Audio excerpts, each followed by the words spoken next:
And now, the Lowdown, with economist and political strategist Elson Low.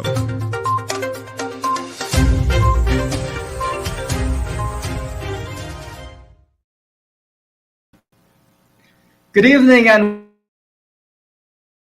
welcome, Elson Low. It's good to have you with us this evening. You're starting your Saturday night on a high with Elson Low. And we're going to have an entertaining time here on the Lowdown. If you could share the link, we'd really appreciate that. So share that link. Let's get everyone with an opportunity to look at the show. It's going to be fun tonight, folks. It's going to be really hilarious because there's a lot of hilarious material to get through. You know, we always want to start memes of the week as we call it. So we're going to go through all of that. Folks, share the link. Let's try and get as many people as possible on watching the show. Thank you for tuning in tonight. Thank you for starting your Saturday night with us. We're going to be covering a couple of different things, looking at how big the oil and gas economy is likely to become in Guyana. That's one area, especially with regard to jobs and so on. We're going to be looking at what young people can do to access training, or where they can access training to get training for jobs in the oil and gas industry. So we'll be active as to what can be done. And last but not least, during the show, we've got Sharma Solomon, who's going to be joining us alongside the PNCR. And so we're going to be having a quick chat with him. It's going to be entertaining, I'm sure. And so, tonight we've got some fun, interesting memes.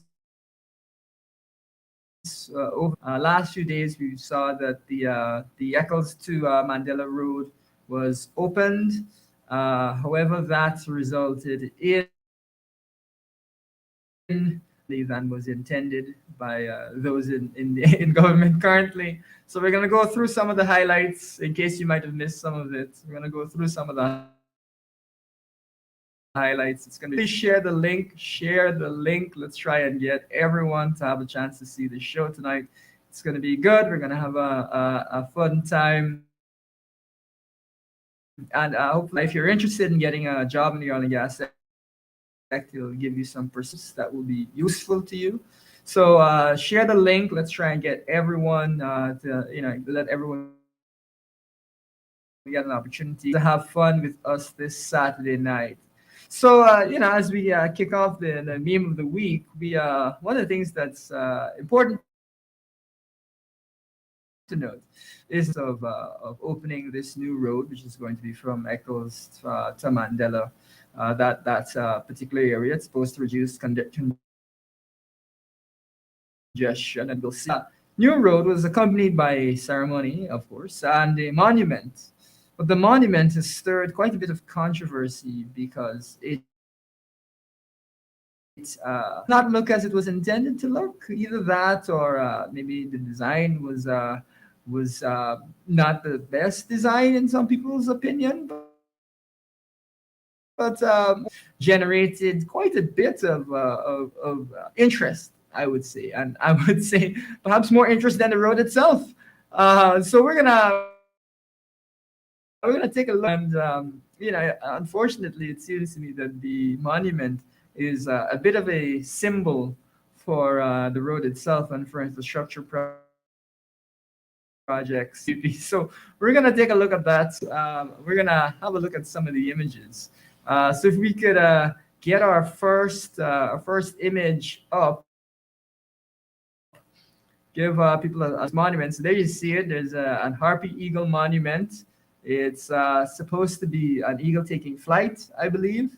But here's some commentary that someone indicated of looking at the monument and visiting the monument. Today I was in the vicinity of the new roundabout and I ended up taking a little detour to the monument.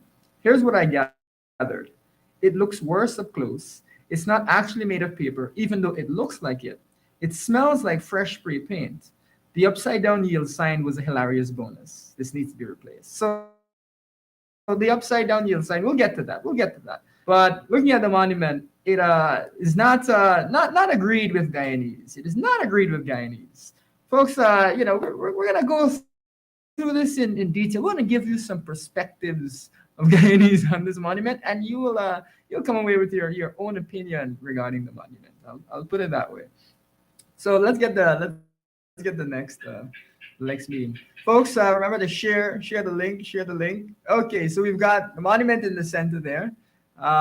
Monument in the center there, not looking pretty. And we've got several other monuments, eagle monuments, so very similar, you would think, from all around the world. Various ones, whether it's bronze or some sort of stone or other various monuments that unfortunately look far superior, at least in my humble opinion, to the monument that we were seeing here. I'll tell you what my first impression was of this monument. I thought maybe it was a toucan because the beak is so oversized. But then I thought to myself, the coloring is all wrong, the shape of the head is wrong. And so people without, I think unless they were told that it was a harpy eagle, were kind of struggling to figure out what they were actually looking at. Let's get the next slide up there. Okay, so this is an alternative that someone put forward, an alternative for the monument, which I think looks much better. It has a more traditional harpy eagle looks. I think people would recognize it better. And the pose, I think, is also something that people might be familiar with regarding harpy eagles. So just a suggestion. Let's get the next one up. Okay, so there we've got another person expressing distress.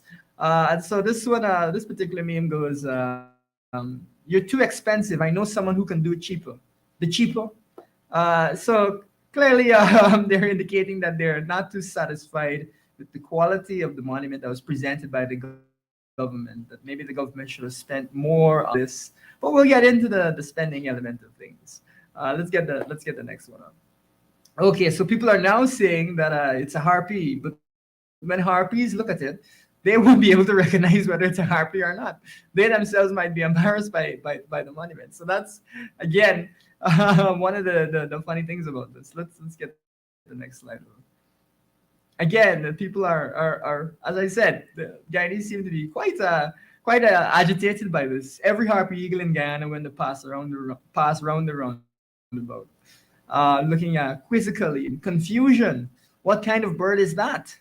That is unfortunately what we've seen with this roundabout. But folks, it's not done. There are more.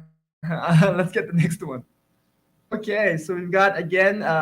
I think the intention really is to have it look like the bird is taking flight. That's the intention. That's the intention. To have it look like the bird is taking flight. But when you look in, you go in a little closer, you look at the eyes of the bird. Someone said, whatever this bird is seeing, I hope I never see it. I don't know that that was the intention when the government decided to put out this monument, but it is alarming some people, apparently. The facial expression of the bird itself is alarming some people. So the hits keep on coming. Unfortunately, this is not even the end of it, folks. There's more to come. Let's get the next one in. Okay, this is my commentary on it. So first of all, someone said that the majority of Guyanese need to approve the designs for monuments before they become monuments. And of course, I commented that seems to me that that's the normal process. And it's strange that we have these monuments pop up out of nowhere where there hasn't been some sort of public consultation, or at least I'm not aware of any consultation to this effect. And some sort of a public poll or discussion around what a good monument would be. We can see some mock-ups of it. We can maybe vote on it. Seems to me that that's what inclusionary democracy means. That you want everyone to have a chance to have a say in various government decisions, especially things like monuments that you can easily have a broad discussion in the public about. You can do a quick poll. But no, that's not the case. And so we're stuck with a monument that has proven to be much more famous than the road itself, I would say. Much more famous. But that let us not exclude the road because the road itself has its own jokes built right in. So we're gonna jump across to the next slide as we go here. All right, so we've got ourselves a roundabout at the head of this road. It's supposed to cut down on traffic. Should be great. Everyone will love it. But if you look at the bottom right hand of your screen, where I've got an arrow that's been circled in red there, you'll see that there's an arrow which seems to be pointing the traffic to go directly into the wall or off the road. Now that is, I'm sure, not the intention, but we would have to ask, why is the arrow there? Why does it, what confusion it might cause, and then whether they need to move the arrow to a more appropriate spot. But this is not the first time in the past. It's a couple months we've noticed these types of things on Sheriff Street. We saw some arrows leading off into nowhere that were replaced. So I'm curious to see whether this will be replaced. Now, some viewers may say, "Oh, this is Photoshop. This is Photoshop by the coalition. It's not real." But let's go to the next slide, just to reassure you, viewers, just to reassure you. The next slide, we have that same photograph on the newsroom page. So clearly, this is a photograph that's in the public domain. It's not a different photograph, it's the same photograph. So it's not a question of Photoshop, it's a question of why is the arrow there. So let's see whether there's any change done. Let's see whether there's any change to the arrow. Let's see whether there's any change to the monument. But that's not all, folks. That is not all because there's yet another problem. We said we'd come back to it. We said we'd come back to it. There's yet another problem with this recently opened road. You'd think that we've got a brand new road. We want to make it look good, perfect. But the government seems to have other things in mind. And so let's see the next slide. There we go. We've got the a yield sign upside down. Um, I'm wondering when they're installing it if they couldn't tell that all the lettering and everything was upside down. But there you go. We've got a yield sign that is completely upside down. I don't know if that means that you should not yield. I'm curious. I don't believe that that's a recognized traffic sign. So hopefully, again, they'll remedy these types of interesting developments at the new road. Hopefully, they'll remedy them. One wonders what other problems we may come across. So we have to keep our eyes open. We don't know if there'll be other problems, but we certainly have to keep our eyes open if we're seeing these types of things and the road has only just been opened. So very interesting, very interesting. You got an upside down yield sign there. I don't know that that's some sort of a signal that the government is yielding to something. I don't know. But the last thing I think that was remarkable, hilarious, strange about this new road. Unfortunately, this is distracted from the road itself. We'd want to look at the benefits of such a road, but instead, we've got an eagle that doesn't look like an eagle, in my humble opinion, and a yield sign and some painting on the road itself that looks like it's taking you to platform 9 3/4 for you Harry Potter fans out there. So there we go. We've strange occurrences around one issue. Usually, we have to bounce around several issues, but that one issue is unfortunately yielded so much for us to talk about tonight.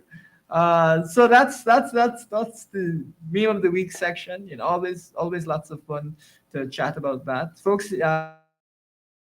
Remember to keep sharing that link and now keep sharing that link. We're gonna lean into the other areas of the show now. Because we want to talk a bit about, as I mentioned at the beginning, what the especially with respect to jobs and so on and so forth. So, and I'll also be able to give you a little bit of a timeline as to how things will develop, and that will I think help you the direction the country is going, and hopefully getting a sense of that direction, you'll know how you want to approach this new oil and gas economy. One thing we should ask is, given our level of production, or what's the level of production that we should anticipate, and what is that is that similar to? Would that yield a similar economy? So let's first of all get a sense of the production. Right now, we've got 340,000 barrels a day being produced, that much capacity, which is already more than twice the maximum that Trinidad ever produced, to give you perspective. We're going to be increasing to oil by 2025, but by 2027, we're going to be all the way at 1.2 million barrels of oil per day.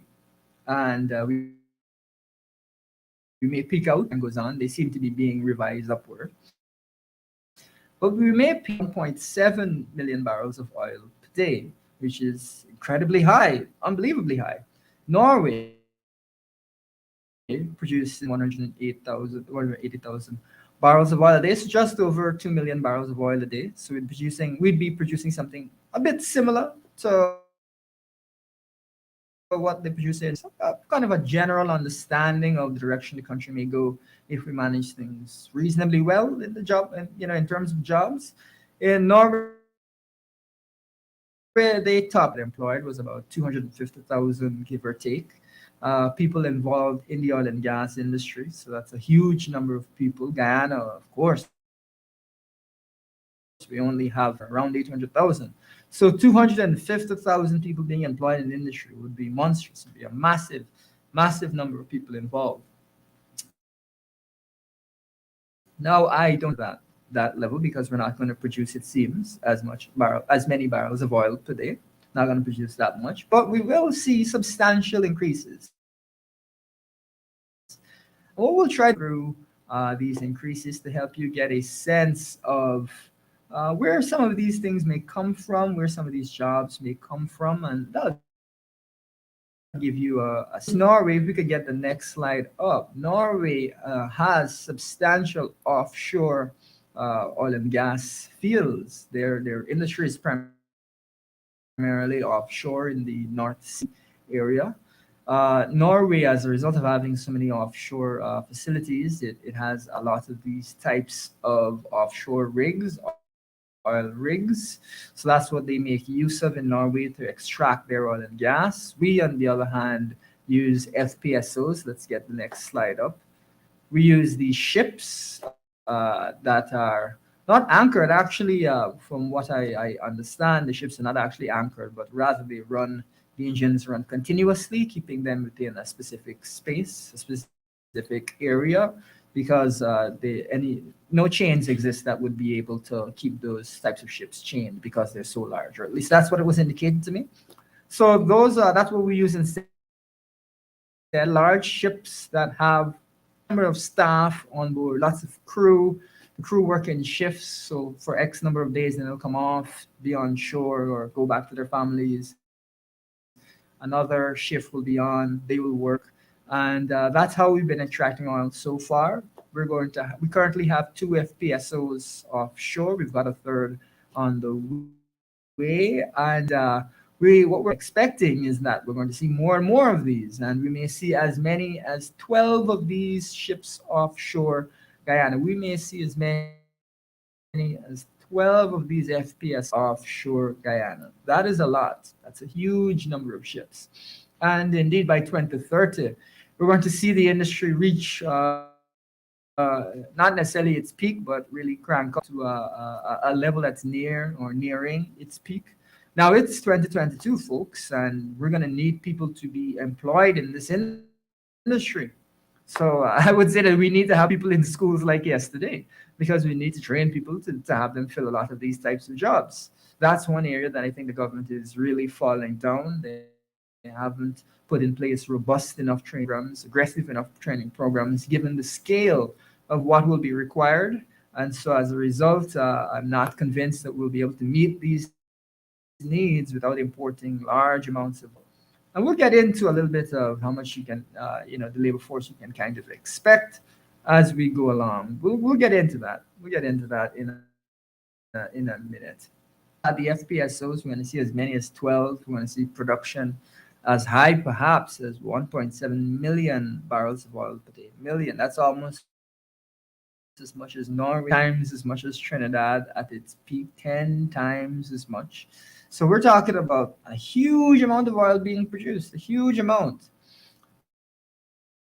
Now the thing is, in addition to that, that their rigs and actually has oil refineries and substantial additional industries that are connected to the oil and gas industry.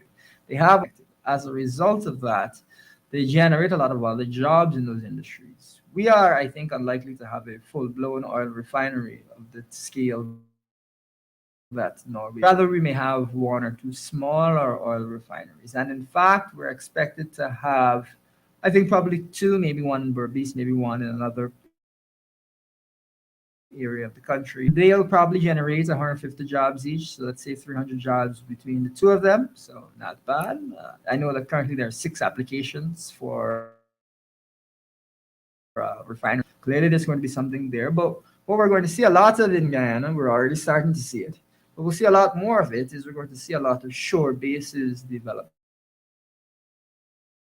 We've got 2 currently operational, or almost 2 currently operational. And we've got several other ones that are being developed. How many? I count about 11 so far. There may be 11 shore bases. So if the currently one of the shore bases in Guyana has over 300 employees, if you look at that as an average for 11 shore bases, 3,700, 3,800 jobs. So that by itself is quite a lot of jobs that will be required for these shore bases. However, that is just the shore bases. If you look at Exxon itself, Norway, of course, has Equinor, so they have a big oil company. So that will be able to match them on. Exxon will eventually employ more percentage of their overall workforce. It's currently just over half, but it's projected to be as high as 75% in the near future. And then perhaps even higher than that, partially pressing for local content and local people to be employed, which as a country. Now, what that means is that Exxon will have to employ a lot more people. And currently, Guyanese involved with Exxon. We've got 2 production vessels working. We're going to get into that. So if Exxon continues to grow its workforce at a similar rate, it may not, but if it continues to grow its workforce at a similar rate, we should see between 1,000 to 2,000 people employed at Exxon.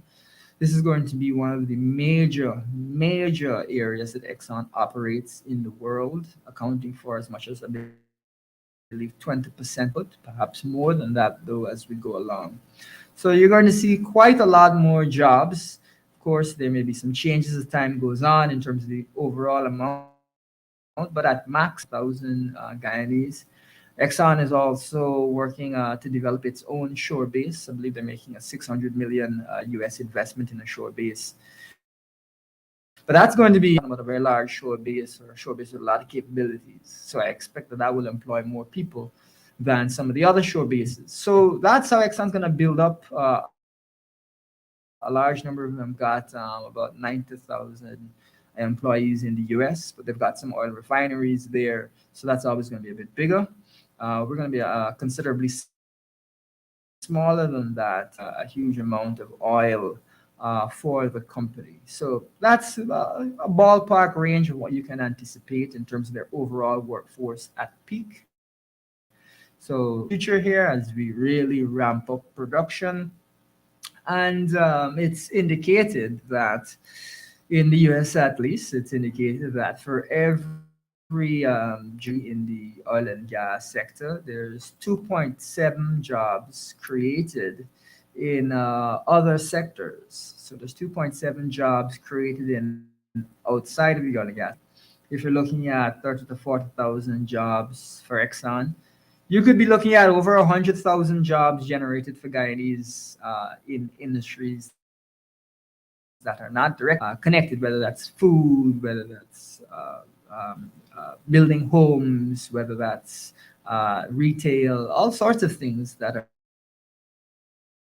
connected to those that those workers will have. So that is, quite a lot of jobs, and then you add up these things. If you look also at the secondary jobs to come from another 10,000 jobs that will be secondary jobs with it supplying food and so on. We're looking at easily 150,000 jobs that will be generated between now and take. Of course, that's a tremendous workforce, much of which will need to be skilled. And of course, in Ghana, we don't have the workers as we'd like, which is why we need to have much more robust training programs. This is going to last, this oil and gas economy, for 25, maybe 30 years on the development of countries like India, continents like Africa, because as they grow, their populations grow, they'll consume lots of the Western countries, the US and so on, may reduce their consumption, or at least they're making efforts to reduce their consumption of fossil fuels. However, I think other countries that are still developing more, so we anticipate that they'll continue to require that. There's conversation around whether those countries can convert to cleaner energy and so on, but that's going to be expensive, and developing countries will be willing to finance that transition. So until they're willing to finance that transition, these countries will continue to make use of fossil fuels. So that we'll see how everything ends, but for 25 to 30 years, I think we have a reasonable idea that it might last that long. Of course, this raises the question of change the economy, influence things to be able to have a sustainable economy going forward. And those are things that I'll address maybe down the road in another show. Indeed, how we diversify this economy. Those are some of the key things, the key questions. Now we're gonna just give you a quick video. What it's like in the oil and gas industry, what are some of the expectations. So let's get the first video up, yours, and you'll just get a quick sense of what the oil and gas industry is like a little bit. If you're looking for a job, there are hundreds of good paying positions on oil rigs. Yeah, Sherry Williams is at the Baker Hughes training rig this morning with everything you need to know if you're interested in getting one of those jobs. Sherry, good morning. Good morning, Russ. Lisa, I've learned so much out here. First thing they taught me, if it's red, don't touch it. Don't touch it. Even though this is a training rig and they don't have it turned on, it's all very realistic, because when you get out of the program that you actually take at Lone Star College, you take that program, you come out here to the Baker Hughes, a GE company rig, and they help you learn everything. This is the head instructor, James Ward. I asked you, did you ever have to kick anybody out of your class? We've only had 2 that didn't complete the program. In like 4 years? 4.5 years, correct. What do you love about it? For someone who's at home, male or female, folks, and they say, I think I might want to do that. It's an exciting industry. There's no other industry like it in the world. You've got all the opportunities to go as far as you want to in this industry. All right, Linda Head, you work with companies that try to steal your students before they even graduate from your program. Yes, they do, and we have to ask them to please let them finish, because then they'll have all the credentials they need to be an excellent floor hand roustabout. Lone Star College has the only certification of its kind in the whole world for learning this kind of thing. Yes. And also, the pay is pretty good. Starting out, what's the range? Starting out, it's about $20 an hour, but you're out there for 2 or 4 weeks, and so you have time and a half, double time. You're working overtime, so you can make a great income. Okay, and it's like 14 days on, 14 days off. Yes. So you can't be the type of person who is not used to working 24/7, 365, like news people, except way more important. For people who want to sign up for the course, what do they need to know? They need to know that there is a little bit of prerequisite testing. They're going to have to pass drug and alcohol. They also need to know that we have money to help pay for the program. It's 8 weeks, Monday through Thursday, all day. It's preparing them for work. All right. So we're getting them ready for work. There are jobs all around the world. Even if you don't want to work on the floor of a rig, there are all kinds of jobs in supply and inspections, safety for men and women. And they're going begging everybody, go to lonestar.edu and check it out. That's the thing about the oil business. You can stay put or you can see the world. Right. Really. Yes. On the job. Great So opportunities. that's cool. Thanks, Sherry. All right, it's 6:26 right now. Ahead in our speed feed this morning. Okay, viewers, I hope that you enjoyed that. Just giving you a quick sense of what it's like working in the oil and gas industry. They mentioned shifts. They mentioned having to work long hours, which is, I think, very understandable given you're on a while you're not in the mainland. So that's how the industry kind of works. That should give you just a general sense. And of course, training is something that we'll talk about in our closing segment. That's and how you can access that locally, as well as through whatever online programs there are. So give you a sense of that. But that's more broadly the industry. We can now look at just a short video to give you a sense of some of the salaries. We hear talk about all these oil and gas salaries. What are they? We hear that they're super salaries, that they're so high. So we want to give you a sense of some of the different job descriptions and the salaries. So we'll play the next video, and on the end of it, we'll have a quick wrap up. It's no secret that the oil and gas industries around the world provide some top-paying positions. Even during a time of economic downturn, it remains one of the strongest industries around. This makes oil-field jobs appealing to many, seeking out well-paying jobs that don't necessarily require extensive schooling or experience. These are the top 10 paying oil-field jobs in the world. Number 1. Gas plant operators. They make an average of $72,000 per year. 2. Drill operators. They typically make on average $98,000 per year. 3. Well testers. Testers will typically make an average of $102,000 per year. 4. Chemical engineer. They can earn an average of $104,000 per year. 5. Geologists. They can make an average of $110,000 in the oil and gas industry. 6. Petroleum engineers. They can make an average of $111,000 annually, excluding bonuses. 7. Rig manager. They can make an average of $126,000 per year. 8. Completion driller. They can earn an average of $150,000 annually. 9. Foreman, supervisors. They often earn an average of $180,000 per year. 10. Drilling consultant. Drilling consultants can earn an average of $230,000 per year.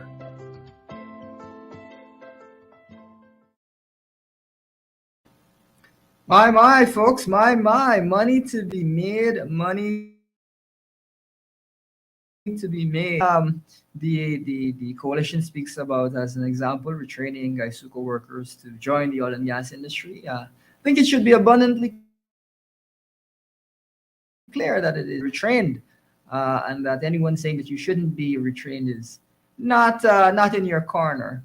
So I just want to make final point on have a quick chat with him is that this, of course, will concentrate a lot of wealth in those in the industry, and of course, we're always looking at inequality. Most vulnerable in our society are doing well enough, are able to have a good life as well, and so the coalition, I should say, the PNC salary top-ups, we've mentioned them before, and the idea being that once you're below a certain income level, you'd receive a top-up on your salary to help to bring you up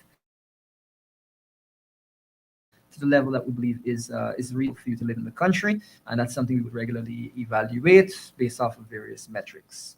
So as much as we're going to see many people, the PNCR is committed, 1, to training people so that they can make this money, and 2, to ensuring that those who are the lower income level are able to have a good and comfortable life, even though they may not have the skills or the expertise that others have had. So we want to ensure our society that those who are vulnerable are not left behind. So to close off, we're going to now chat with Sharma Solomon. I'm sure he's excited to. Okay, so we got our guest. How are you tonight? How are you? Are you good? Hi, good evening, Elson. I am good. Thank you for having me on your show, and good evening to your audience. Yeah, absolutely, absolutely. Glad to have you on. Glad to have you on. Your viewers may not know, but I had scheduled you for two different shows, and we're glad to finally get you on. Excited to talk to you. And the thing I wanted to ask is if you could give viewers a sense of where you're originally from in Guyana, just to kind of. Hi, well, Sharma Solomon. I served as a municipal councillor, RDC chairman of Region Number 10, Municipality of Linden. I am 42 years old. I've been around politics for quite some time. And I have also taken the opportunity to get a little more deeper into politics from the foreign policy perspective of international relations. And I hope that in sharing some of the information this evening, I really like the issues you covered, that people will get to know a little more about me from that. Great. Great, great. Quite a few interesting topics, and we can touch a bit if there's anything you wanted to add. But of course, we like to keep things light here on the Lowdown. We like to keep things light. This is get to know you a little bit as a person. So I'll ask you another interesting question. What is your least favorite food? Oh, least favorite food. I would say sugar. I really don't like sugar, much sugar. So I'll say, Okay. so I'd say beverage, soft drinks, least favorite. I Okay. really dislike carbonated drinks and soft drinks. Sure, sure. We've got someone who's very health conscious here on the show tonight. That's good. That's good. We've got some of the usual answers like Koraila and so on, and previous health conscious. That's good. That's good. The next one is what movie or TV show have you rewatched the Oh, most? I'll be quite honest. I'm hardly into television watching, but I got a few days ago. I am hooked on Snowfall. I am hooked on. I recently finished the Peaky Blinders, and also, Okay, okay. Peaky Blinders is yeah, well, good. I'm looking Yeah, forward for the final season. So I like those sure. series so far. Yes. Yeah, yeah. Peaky Blinders is great. It gives an interesting look at the less glamorous side, I think, of England during Yeah. the so it's very unusual show. Lots of grime and soot and dirt. Very very interesting setting. So that's a great show. I enjoy that too quite a bit. Okay. What has been your least favorite vacation? Least favorite vacation. I'll have to say. Worst, Um, um, yeah, terrible travel oh, experience. Took I to travel. get. I frequent the U.S. a lot, but there was a period I was there that was not so interesting. So I don't want to say that the U.S., but it was not so interesting because when you see other parts of the world, sometimes your expectation of what the U.S. should be in comparison to what you see is like, I've had the opportunity to travel to China. I've had the opportunity, Great. and in going to some of these places, you see that there is much more than what you see sometime on television. Absolutely, absolutely. One of the things that I regret about the way that Guyanese sometimes travel to the US is we travel from Guyana to Guyana to the parts of the US where there's all the Guyanese and all the Guyanese culture rather than exploring different elements of the US because it's a big country. There's lots of different cultures, regional cultures, Yeah. lots to see. Okay, that's interesting one. US can be, now the US can be a bit boring. The next one again should be a pretty interesting one. What is your favorite smell? So since you love the smell when you wake up in the morning, you could smell it every day. Could be a smell of Oh, cooking. Could be of I flour. am into Could be of fragrances. I cologne. am into a lot of oils and incense. I like angel oil. I'm into I like. There's Yeah. an old cologne that I like also. Um, yeah. Okay. So Okay. I like those musty Yeah, keeping it old clean. scents. Yes. Okay. Well, that's good to know. That's good to know. I guess I have some knowledge of particularly like much smells. Interesting. Okay. Here's another unusual one. What is the largest that you've ever been in? So it could be a concert, could be cricket, could be a rally. The largest crowd that you've ever been in your entire life. What's the Largest largest crowd. crowd? I've been in many crowds, but there was one I remember in 2015. I was invited to the US to receive an award. This was a group of Guyanese after the coalition victory. We were up there and we had we had thousands of Guyanese, and I was so impressed to see so many Guyanese in the diaspora coming out to celebrate. So that was a very good Great. moment to be. Yeah, that sounds good. That's about to be an actually. Yes. Okay. Now let's shift gears a touch. And you can maybe throw in any comments that you might. But what is your biggest hope for the future of Guyana? Something that you're really looking forward to, that you want to see in our country as we go along, as we develop for the future of Guyana. I in international relations and history and looking around to different, especially this being a post-colonial society and the way it was constructed with a very polarized environment of different races. And looking at places like Malaysia and Indonesia, and you see how they were able to put so many races together within the same period of us actually having our independence like them. And to see how they were able to use that and develop the resources that they have to now rival the world in terms of economic and intellectual might. I believe we can get there if we also understand that how we have to bring our relationships and our people together in a sincere way. That is my biggest hope. Unity. Once we get there, like those nations, I believe we can do quite well also. Well, I think that's great. I'm happy to hear that. I definitely understand where you're coming from. We do see in a lot of post-colonial societies a lot of tension, tribal, whether it's along the lines of race, whether it's along the lines of nationality, as I believe in Singapore, there was the Malays versus the Chinese, and so on and so forth. And one of the things that I like to mention this issue as Guyanese is consider this notion.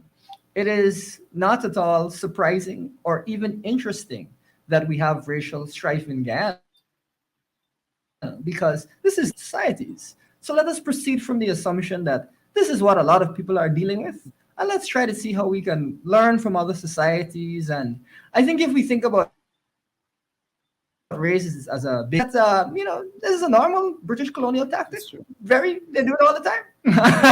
So it's not surprising or even interesting.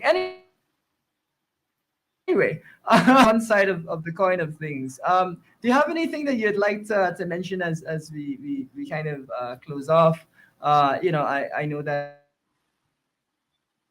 you've been on online in these various shows, which I think is important. I think it's important for the young and talented and charming. This is the second time in the show I've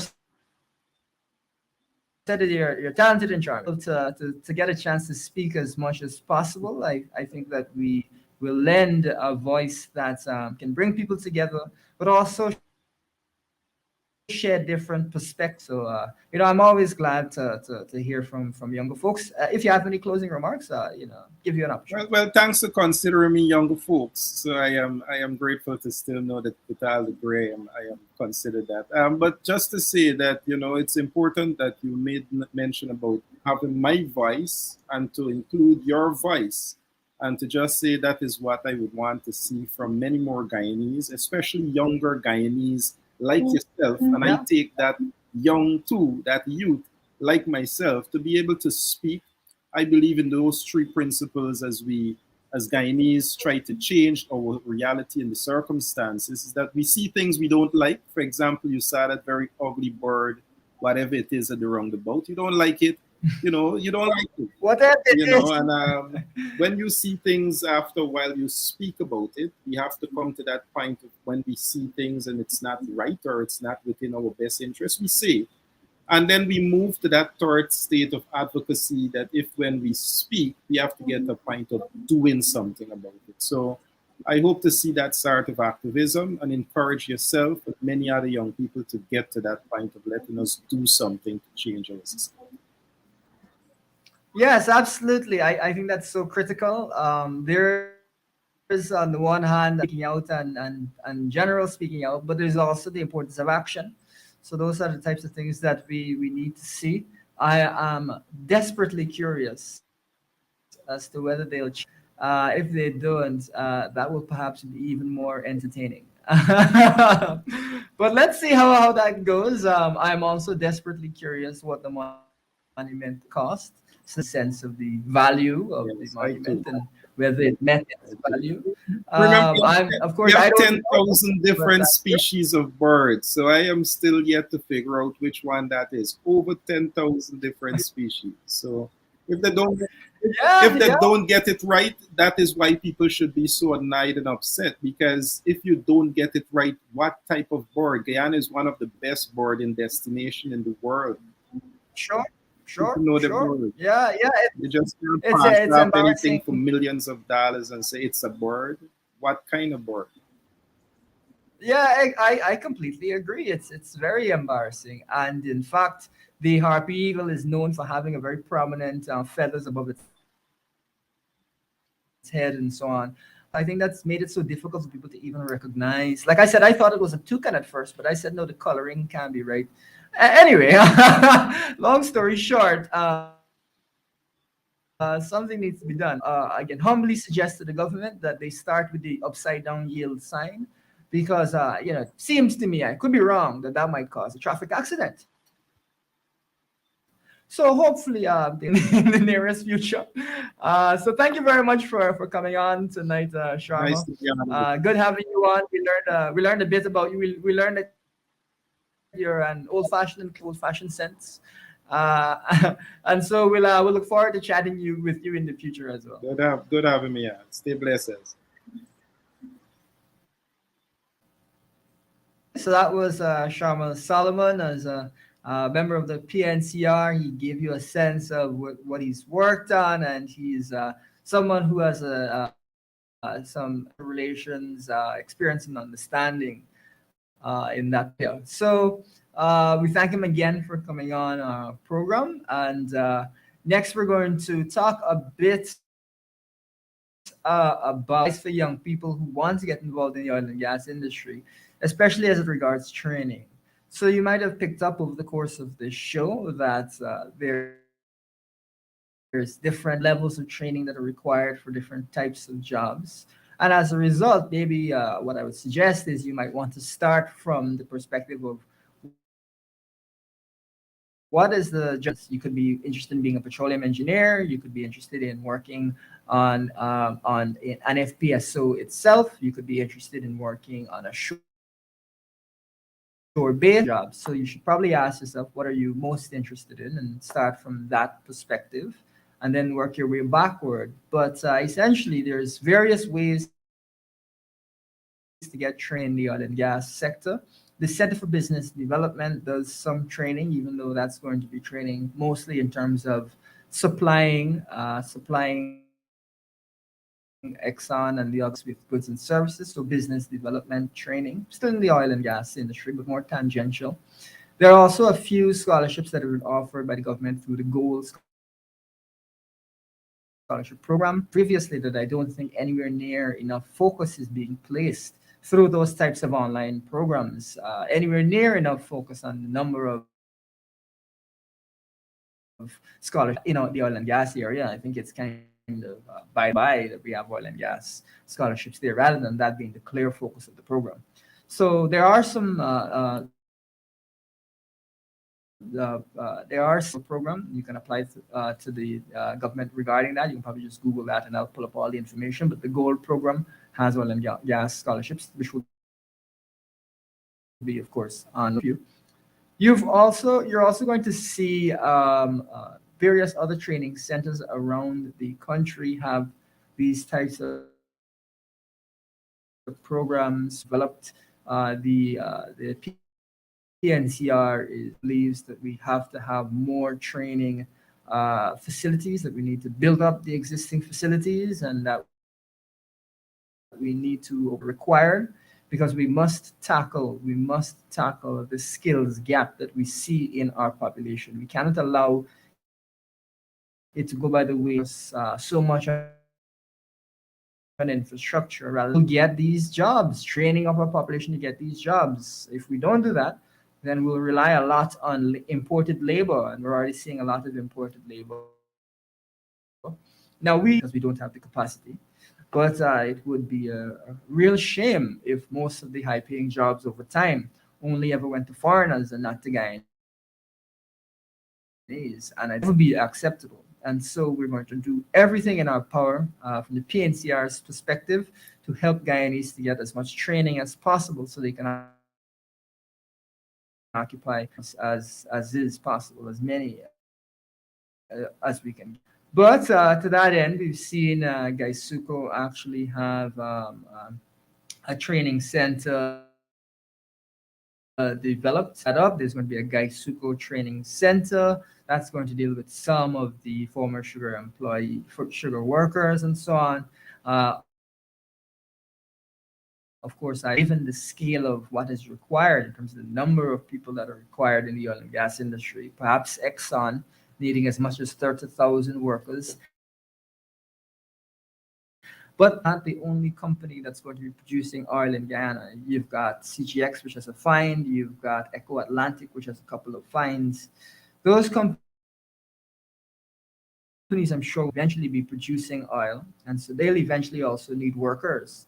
They may not have as much oil produced as Exxon. They may not have as many facilities as FPSOs. They will have some, and so you can anticipate that there will be probably another 10,000 jobs there as well. We'll have to see. But that means that there is, again, so much urgent to get people to be able to occupy these high jobs. That is a key thing. So as concerns sugar workers, as I've mentioned before, we've talked a lot about training, and $6 billion that was put in the budget towards Gaisuko should be primarily put towards facilitating retraining Gaisuko workers so they can get higher paying jobs. That's the key. So there's going to be a Gaisuko training deal that needs to be expanded even more. If it were up to me, I would rename Gaisuko the Guyana National Oil and Gas Training Center. But the day, but I think it gives you a sense that we really need to shift the focus of our economy towards what is required for the next 25 to 30 years. Perhaps if you're very academically inclined, if you're a student at the University of Guyana, or you're thinking about going to the University of Guyana, the University of Guyana has its